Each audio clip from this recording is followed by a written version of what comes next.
Well, we're getting everything all packed up, getting ready to head out and go on eventually an elk hunt. Deer season opens tomorrow, and then 5 days later, Jeb's bull tag opens up.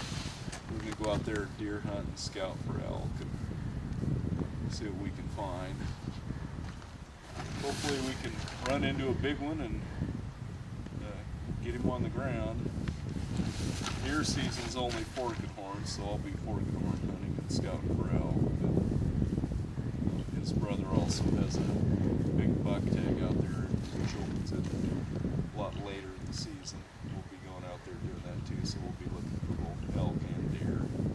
Big one. Well, we've been on the road for about an hour and a half. We're getting close to the area, probably about another hour worth of driving. We're going to go to the southern end of the unit, and tomorrow is the opener for the deer hunt. So I've got a deer tag in here, so I'll start deer hunting. It's forked horn only, so not any big bucks, but the main objective is going to be to get out here and try to find an elk, a big elk. And the thing about it, coming into this area and scouting before the season gives you an idea where the elk are then, but after the deer hunters move in here, the elk get pressure and they run back into little hidey holes away from the pressure. So where you see them before the season isn't necessarily where you're going to find them after the forked horn deer season begins. Well, we made it up here and got camp set up. Here's camp. We're in a teepee.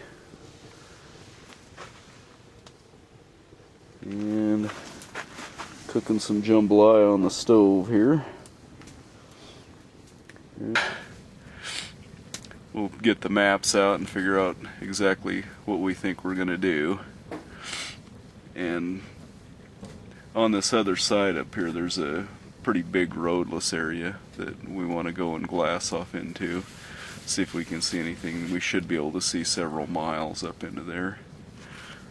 It's about 9:23 right now, so get a 6-7 hours sleep and get up in the morning and get breakfast and get out there and try to find something. Well, good morning, Jeb. Good morning. It's 6:07. Opening day of deer season. Got the coffee warm and ready to do some oatmeal. Hold him way out in front so he looked bigger. Oh yeah. Well, Jeb got his forked horn. It's opening day. Yeah, it happened so quick we didn't have time to get it on video. Not that shooting a forked horn would be video worthy.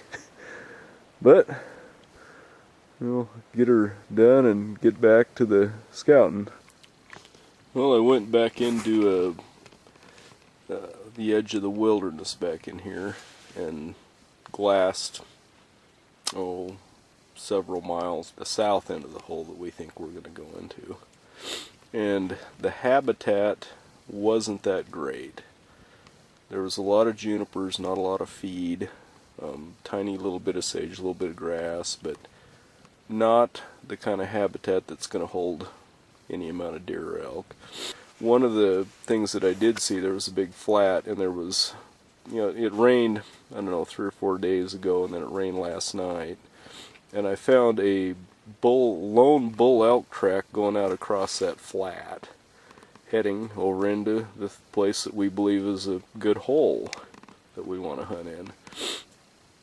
So it looks pretty good. Yesterday it was raining really hard. Jeb and I, before he shot his forked horn, went up on the top of one of the mountains back here, and there's a road that goes right along the top of it, and there was bull elk rubs where that they had went up and just thrashed their antlers on juniper trees and broke limbs off and stuff. I didn't get any video of that, but I intend to go in there tomorrow and do a lot of glassing, and I'll get video of the rubs where that the bull elk thrashed the trees. Are probably conservatively 6 to 8 right next to the road. It looks like it had been done, I don't know, probably 2 weeks ago. The juniper fronds, or leaves, whatever you want to call them, were dry, so I'm guessing at least a couple of weeks ago, and they'd started to change color. And my guess is there's an earlier rifle hunt in there. So probably the elk got pressure, they probably killed a couple of big bulls, and they ran out of there. And more than likely they got pushed over into these little hidey holes that we're going to go back in and try to hunt. It's about 9 o'clock at night.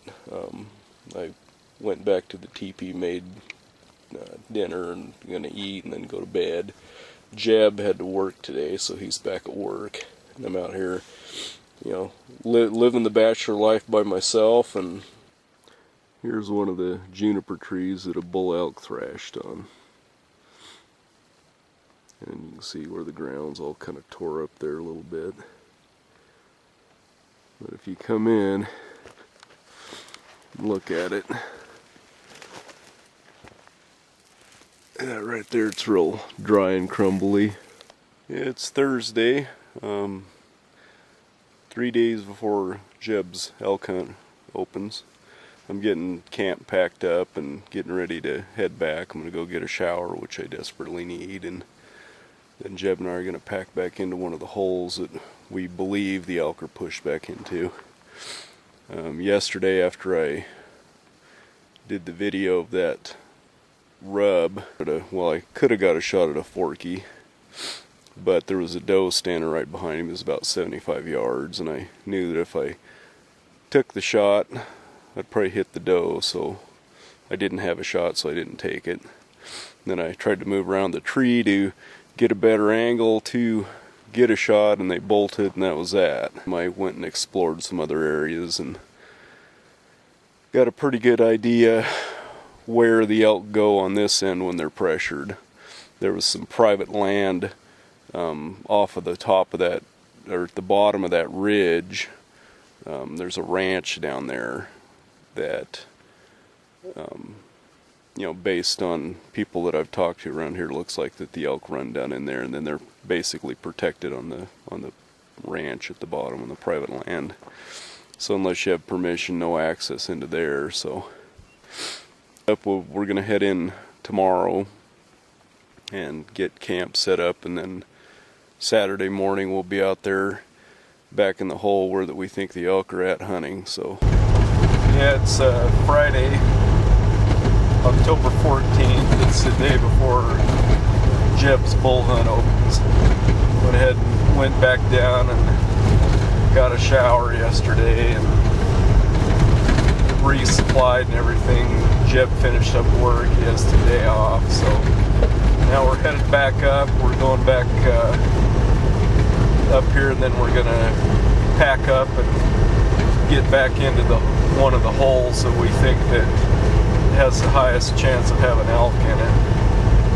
We're gonna get up here and get packed in and get our camp and everything set up tonight, and then tomorrow morning be up on the hill and ready to go after some bulls, or a bull. And if I happen to see a forky that's, you know, down away from where the elk hunting's at, you know, I may take him or I may not. The deer hunting definitely isn't the priority. The priority is getting that big bull down and getting it out of there. It's been cool enough at night, like 2 nights ago when I spent the last night in the teepee, the ground had frozen and all of the standing water that was out there was frozen on top of all the mud puddles and everything. So it's getting plenty cold at night to keep the meat good, so that won't be a concern. More than likely, for the distance that we're going back in there, we're probably going to have to, you know, pack that elk several miles out of there. But the thing about it, if it's big enough, you kind of have to go where they live to get them. Well, that's about it. Get in and get camp set up. Okay, we're back in. We're getting ready to get camp set up. Tomorrow's opening day for bull season. Brett, this is Brett, Jeb's brother, and we're back in here on a meadow. It's dark. We got to get camp set up.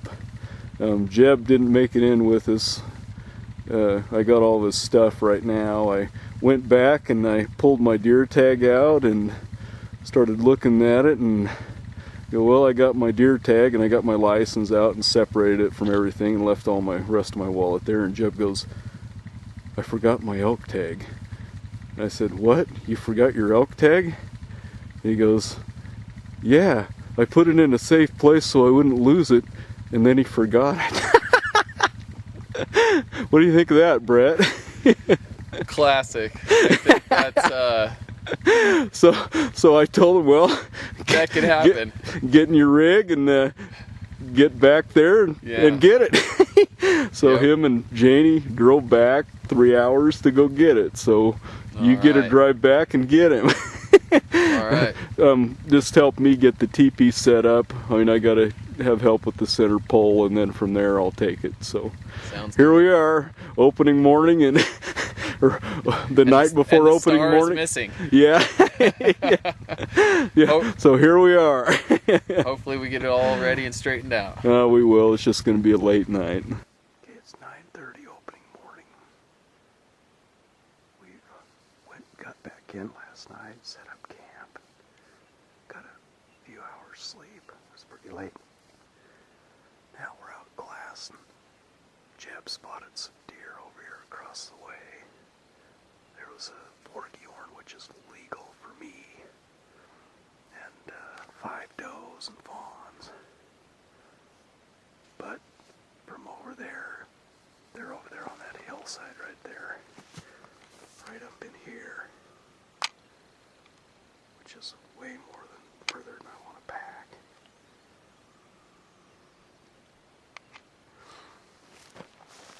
So I'm definitely not going to shoot that little forky buck.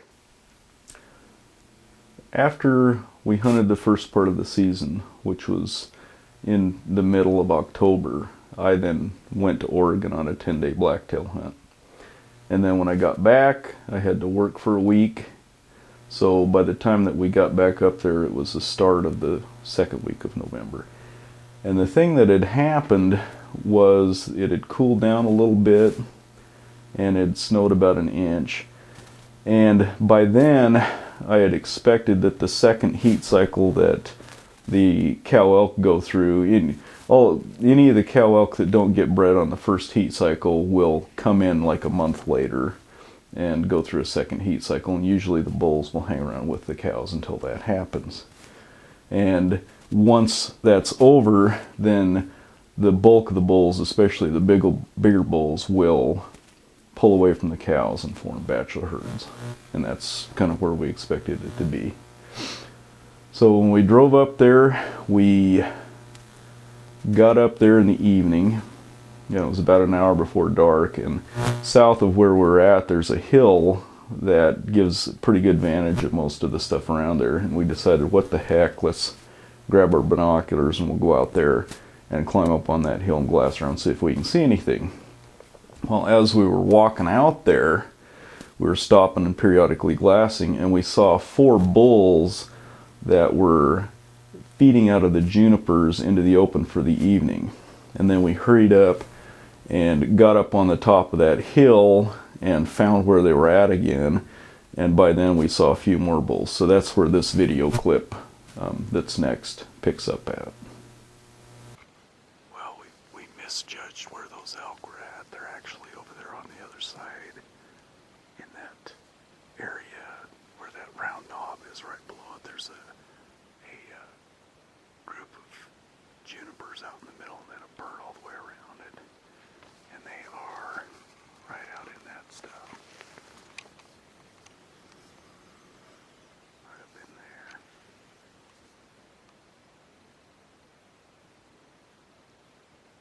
Except unfortunately I did not bring my tripod. So you can't really see them up in there too good. That looks like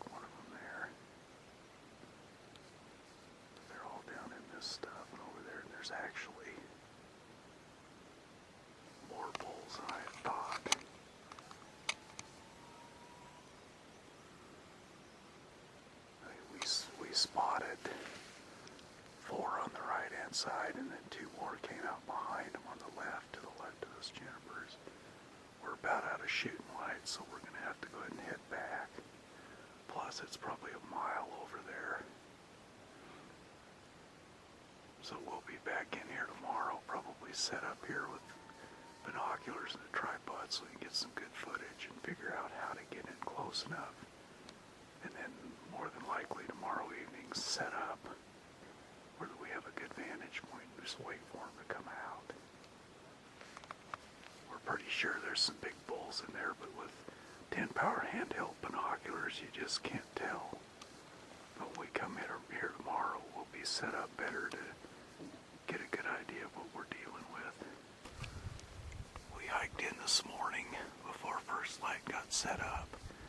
We found 5 bulls over there, just slightly down from where they were at yesterday evening, feeding. They're grazing up toward the left. We're sitting here trying to figure out what we're going to do. About the last thing we want to do is go bumbling over into there and scaring them out of here.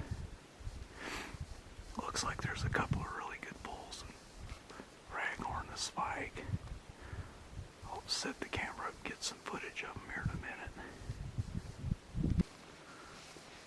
Well, there are those bull elk. We're just trying to figure out which ones we want out of there. There's a couple of really big bulls. They're probably about 3/4 of a mile to a mile away. We just got to decide which one we want and figure out how to get over there and get on him. Pretty nice bulls though. A couple of really nice bulls, really wide. Yeah, I don't want that one at the top is the one I want. There's that dude over there. Good for him. I'm glad he's over there. Yeah. The one right in front of the tree. Yeah. He's the up to the top right. There's one below him. He's the one on top. His dagger tines look like they're about that long. Must not be the one I'm looking at then. I've only got 2 in the field of view. Is there one up to the right above them? No, I think it's the one up to the right in the field of view.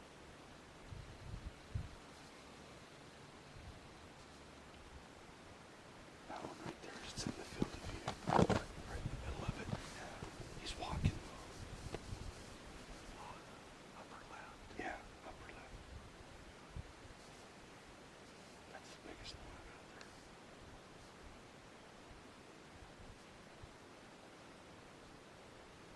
There's one to the right too that just came in the field of view. Yeah, but I think that one's not as big. It's big, but I don't think it's as big. 6.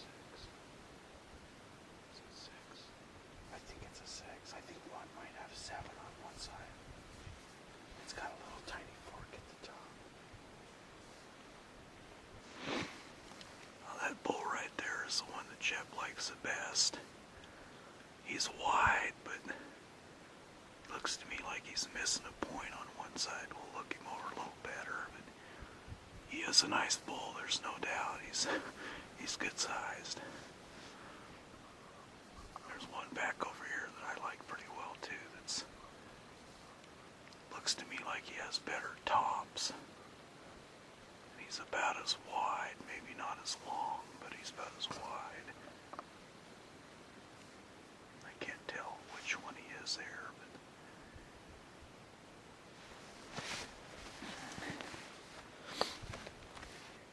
yeah, see, he's missing a G2 on that one side. The bigger one. Yeah.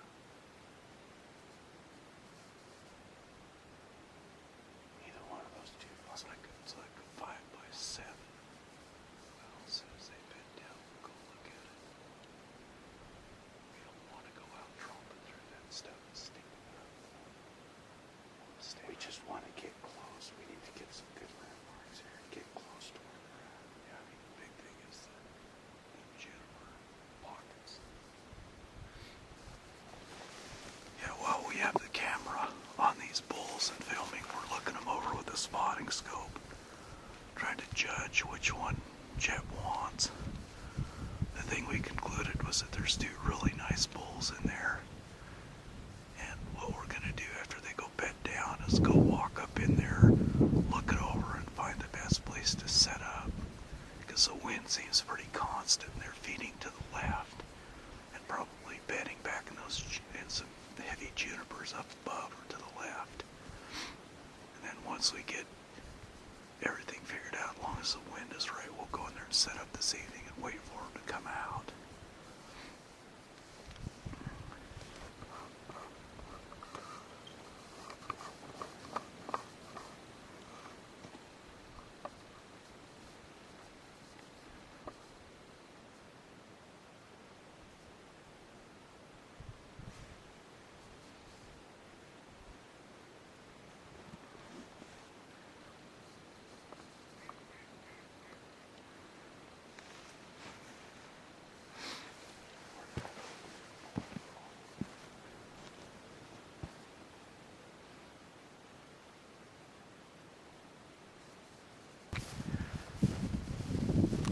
It's in the evening or afternoon. We're heading up toward where we saw those bulls at. And I glassed this opposite ridge across from us. There was a bull out moving around. It seemed awful early in the day for it to be moving around, but they're doing it. So we're going to slowly work our way in here and glass all this stuff in front of us big time. We know they're up and about. We were hoping we'd get in here and get set up before anything started moving around. But we didn't make it, so we're just going to have to be extra careful going in here. The wind is blowing in our face, which I expect them to feed out of those junipers up in front of us and come over toward us. We'll get back up in here if we don't see anything on the way in, get in there and get set up. There's a grove of junipers. We think that's probably the best spot, but we don't really know until we get back in here. We'll get set up and hopefully there won't be anything in there.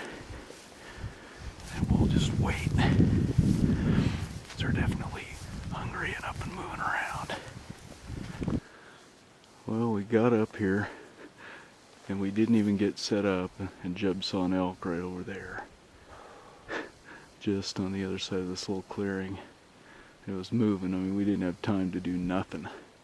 And then the big boy, one of the big boys, came out down there below us. And Jeb hit him and hit him and hit him and hit him. And it looked like he went to the right and went down. We're going to walk up there and see what we got. Well, we finally got in on him. He jumped up and Jeb got him down. There he is. He's a good bull. Well, there he is. Still last kicking. I mean, he's got some bullets in him. He is a tough, big bull. Holy moly. That's a good bull. That is a good bull. Holy cow. Oh yeah. Well, Jeb, I think, oh, he still ain't done.